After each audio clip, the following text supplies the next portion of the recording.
కాంగ్రెస్ అధ్యక్షురాలు వైఎస్ షర్మిల ఆధ్వర్యంలో పార్టీ పుంజుకుంటుందని రాష్ట్ర అధికార ప్రతినిధి అమరావతి పరిరక్షణ కమిటీ మెంబర్ బీవీఎం శివశంకర్ తెలిపారు. వచ్చే రోజుల్లో కాంగ్రెస్ ప్రజల్లోకి వెళ్లి అన్ని విధాలా వారికి తోడుగా ఉంటుందన్నారు. అటు కూటమి గాని ఇటు వైసీపీ గాని ప్రధాని మోదీకి సేవ చేస్తున్నాయే తప్ప ప్రజా పరిపాలన చేయట్లేదంటున్న శివశంకర్తో మా చిత్తూరు జిల్లా special correspondent Sivakumar face to face. కూటమికి సంబంధించి టీడీపీ, జనసేన, బీజేపీ కలిశాయి. నెక్స్ట్ వచ్చేసి వైఎస్ఆర్సీపీ ఒకటి ఉంది, కాంగ్రెస్ పార్టీ ఉంది. అంటే ఈ వైసీపీ, కాంగ్రెస్ పార్టీ రెండు కలిసి ప్రయాణం చేసేదానికి అవకాశం ఉందని చెప్పేసి కొన్ని వార్తలు వినబడుతున్నాయి. క్లారిఫికేషన్ అయితే లేదు. సో క్లారిఫికేషన్ మీరు ఏ విధంగా చెప్పబోతున్నారు? అంటే నిజంగానే కలిసి ప్రయత్నం చేసేదానికి అవకాశం ఉందంటారా? రాజకీయాల్లో ఏదైనా జరుగుతుంది sir. Just 1.5 year back Chandrababu Naidu గారు పక్కా కాంగ్రెస్ అలయన్స్ కాదంటారా? ఓకే.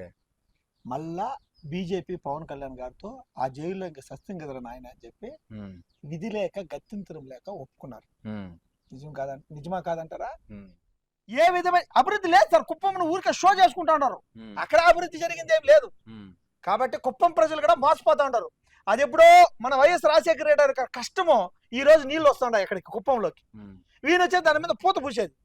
ఆయన వచ్చి పునాది వేసి అంతా రెడీ చేసిన తర్వాత పూత పూసి ఛానల్లో వీళ్ళు పూజ చేసేది.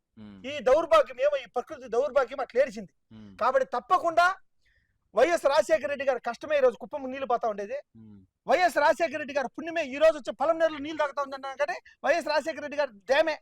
అలాంటి డ్యామ్ లో 20 నిర్మించింది ఎట్లుంటా ఉండా. కాబట్టి తప్పకుండా వైఎస్ రాజశేఖర రెడ్డి గారు కాంగ్రెస్ పార్టీ చేసిన ఇవి ఎవరు చేయలేదు. వీళ్ళు మీడియాలో ఎంత చూపించినా ప్రజలందరూ అంతిమంగా దీన్ని ఆలోచన చేస్తా ఉంటారు. తప్పకుండా ప్రజలందరూ వచ్చేసిన దీనికి బుద్ధి చెప్తారు. తప్పకుండా కాంగ్రెస్ గవర్నమెంట్ వస్తుంది. తప్పకుండా షర్మిలమ్మ ముఖ్యమంత్రి అవుతారు. తప్పకుండా ఇదే పలమనేరుని అభివృద్ధి చేసి కాంగ్రెస్ పార్టీ తరపున ఈ ప్రజలందరికీ నేను గిఫ్ట్ గా ప్రజెంటేషన్ చేస్తాను. ఒక మహానగరంగా తీర్చిదిద్దుతాను నేను. తప్పకుండా ఎన్నో ప్రశ్నలు ఈ వరకు ఒక 20 ప్రెస్ మీటింగ్లు జరిగినాయి. మేడం గారు ప్రశ్నిస్తూ ఉన్నారు. అది మీరు ఒక్కసారి కనీసం కాంగ్రెస్ పార్టీ ఛానల్లోకి వస్తే మీకు కనబడతాయి. ఇవి ఉన్నాయి. ఏవి వచ్చేసి మీరు ఈ టీడీపీ ఛానల్స్ లోకి పోతే ఒక్కటి ఉండదు. మేడం ప్రశ్న ఇచ్చింది ఒక్క ప్రశ్న ఉండదు. అర్థమవుతాం లేదు సార్. అది ఓకే. ఆ ఛానల్ లేకపోతే మీకు బిబిరే చెప్పారు కాంగ్రెస్ పార్టీ ఛానల్ ఉన్నాయని చెప్పేసి. మరి అంటే మీకంటూ ఒక మీడియా ఉంది కాంగ్రెస్ పార్టీ. మరి ఆ మీడియాలో మీరు ప్రశ్నించేది కానీ ఎక్కడ కానీ రావాలి కదా, సమస్యల పైన రావాలి. ప్రతిదీ మా అందరి దగ్గర రిపోర్ట్ తీసుకొని మేడం గారే ప్రశ్నిస్తారు.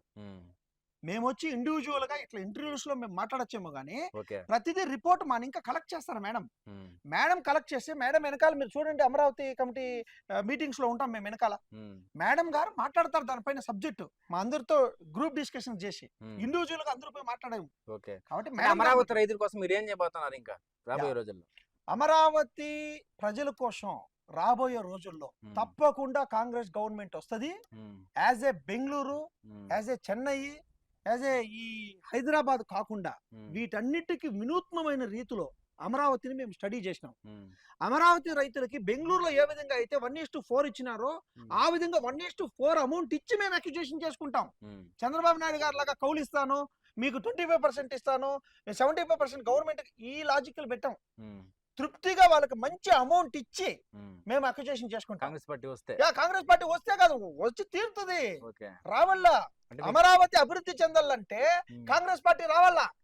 వచ్చిన ఫస్ట్ డే స్పెషల్ స్టేటస్ పైన సంతకం పెడతారు మా రాహుల్ గాంధీ గారు. మీకు ప్రామిస్ చేస్తాను చూడండి. చూసారు కదా ఇప్పుడు దాకా ఏదైతే కాంగ్రెస్ పార్టీకి సంబంధించి రాష్ట్ర అధికార ప్రతినిధి బిఎం శివశంకర్ గారు మా వైకే టీవీతో ఆయన ఉన్నటువంటి కాంగ్రెస్ పార్టీ యొక్క లక్షణాలు కావచ్చు, అంటే ఇతర పార్టీలకు సంబంధించి పూర్తి స్థాయిలో ఏ విధంగా ముందుకు రావాలని చెప్పేసి అనేక విషయాలు అయితే చెప్పడం జరిగింది. మరి రాబోయే రోజుల్లో కూడా పూర్తి స్థాయిలో కాంగ్రెస్ పార్టీకి సంబంధించి రాష్ట్రంలో కొత్తగా ముందుకు తీసుకెళ్తామని చెప్పేసి కూడా ఆయన చెప్పడం జరిగింది. మరి కెమెరామ్యాన్ సీనుతో Shivakumar, YK TV, Chittoor district. Hi, నేను మీ Raj Tarun. Please subscribe to YK TV. This Viraj Ashwin. Please subscribe to YK TV network. Please watch YK News.